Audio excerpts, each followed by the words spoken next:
Bienvenidos a la ponencia La invisibilidad del fútbol femenino en los medios, el impacto mediático de la presentación del primer convenio colectivo del fútbol femenino en España, correspondiente a la edición de 2021 del Congreso Nodos del Conocimiento, y cuya autoría de esta ponencia corresponde a Arantzazu Román San Miguel, de la Universidad de Sevilla, Antonio Ugea Giraldez, también de la Universidad de Sevilla, y Nuria Sánchez Gay, del Centro Universitario San Isidoro.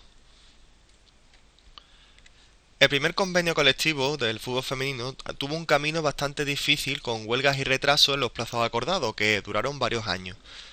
Sin embargo, se llegó a un gran avance el 19 de febrero de 2020, cuando se presentó en el Congreso de los Diputados el denominado primer convenio colectivo para las futbolistas que prestan sus servicios en clubes de la primera división femenina del fútbol, que contó con la presencia de Meritxell Batet, presidenta del Congreso de los Diputados, o la por aquel entonces presidenta del Consejo Superior de Deporte, Irene Lozano, y también se contó con otras personalidades de sindicatos, asociaciones de futbolistas y propias futbolistas. Además, el 15 de agosto de 2020 fue un día muy importante para avanzar con el convenio colectivo, puesto que se publicó en el Boletín Oficial del Estado. En cuanto al contenido destacado del convenio, vamos a señalar 4 epígrafes, que son los que consideramos más relevantes. En este caso sería lo siguiente: la jornada de trabajo de la futbolista no superará las 7 horas diarias ni las 35 semanales.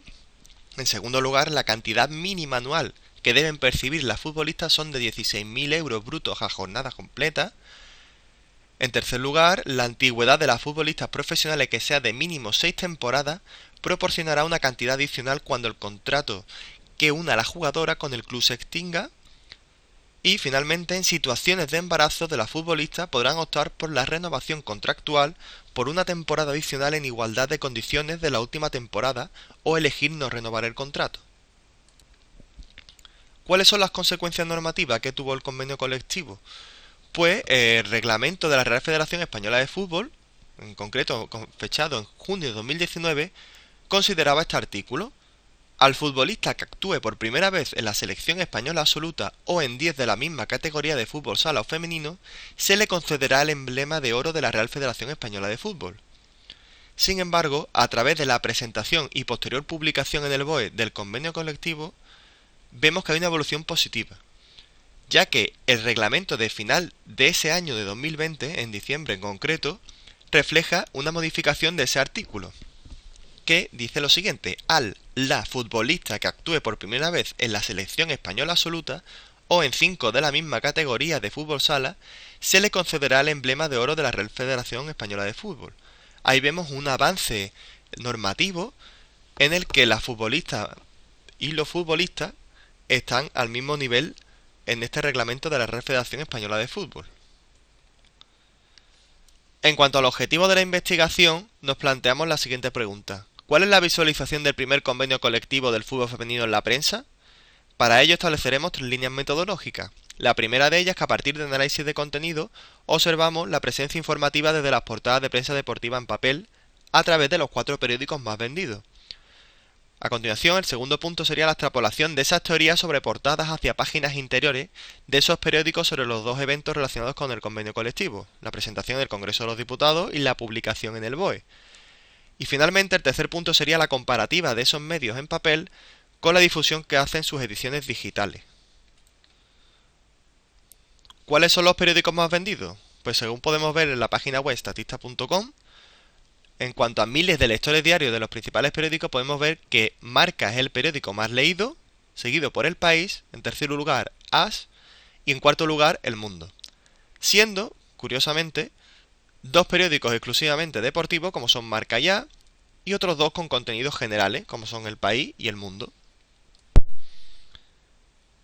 En cuanto a los resultados de los periódicos en papel, hemos observado que ni la presentación del primer convenio colectivo del fútbol femenino en el Congreso de los Diputados ni la publicación en el BOE sale en ninguna portada. Además, la presentación aparece en Marca, El País y en A, en páginas interiores, mientras que la publicación en el BOE solo aparece en las páginas interiores del diario A.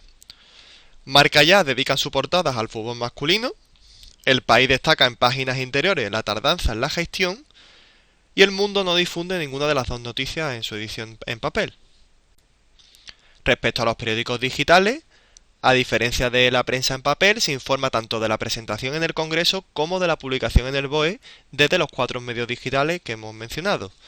Marca, El País y AS incorporan mayor contenido visual y enlaces a noticias relacionadas, mientras que El Mundo no menciona al Congreso en la presentación y sube la noticia a la sección digital de su revista Yo Dona, la revista para la mujer. En cuanto a la publicación en el BOE, remite la nota de prensa de Europa Press. Ahí ya sí es la sección de fútbol.